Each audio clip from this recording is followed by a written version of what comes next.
À situation exceptionnelle, mesures exceptionnelles.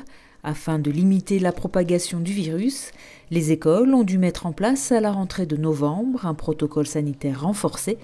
À Saint-Martin-de-Hinx, municipalité et équipe enseignante ont travaillé de concert. Les choses qui ont été mises en place, ce sont en fait la création de 3 entrées supplémentaires pour l'école, de manière à limiter en fait le brassage des élèves au cours de la journée, la séparation des cours de récréation, toujours dans le but de limiter le brassage, ce qui fait que les élèves du matin normalement jusqu'au soir, les groupes ne sont pas en mesure de se croiser, ce qui évite en fait la propagation du virus et la transmission entre groupes.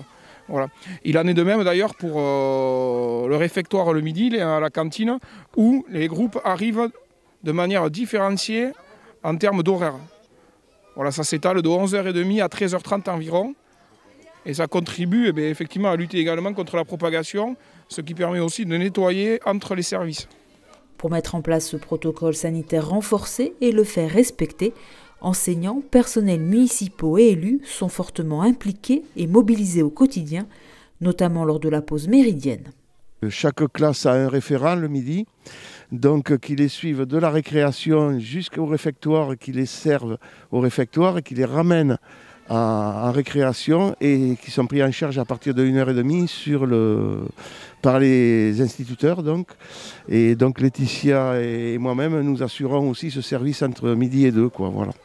Après 4 semaines d'application, tout le monde connaît les règles, même si celles-ci sont parfois contraignantes. Pour les élèves, ça c'est bien compliqué avec le port du masque, avec cette récréation, vous voyez, qui est morcelée, qui est divisée en autant de classes que l'on a.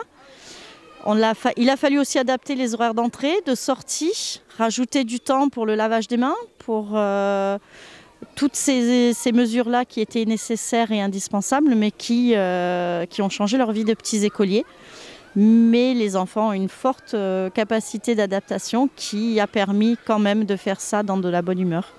Si les enfants ont accepté les nouvelles règles sans problème, le port du masque obligatoire dès le CP complique tout de même les apprentissages. C'est un enseignement qui s'est évidemment complexifié de par le port de ce masque, puisqu'il faut parler beaucoup plus fort, que les sons ne sont pas toujours audibles, ni pour les élèves, ni pour l'enseignant qui écoute. Ça n'aide pas. Les enfants qui ont des confusions de sons, c'est beaucoup plus difficile pour eux également. Les enfants inhibés qui parlent très doucement, c'est très difficile. Donc c'est vraiment un handicap à tout ce qui est apprentissage. Ça augmente les difficultés, évidemment, pour les enfants qui ont le plus de mal. Des enfants qui vont devoir encore supporter le masque plusieurs semaines, puisque pour l'heure, le protocole sanitaire dans les écoles reste inchangé.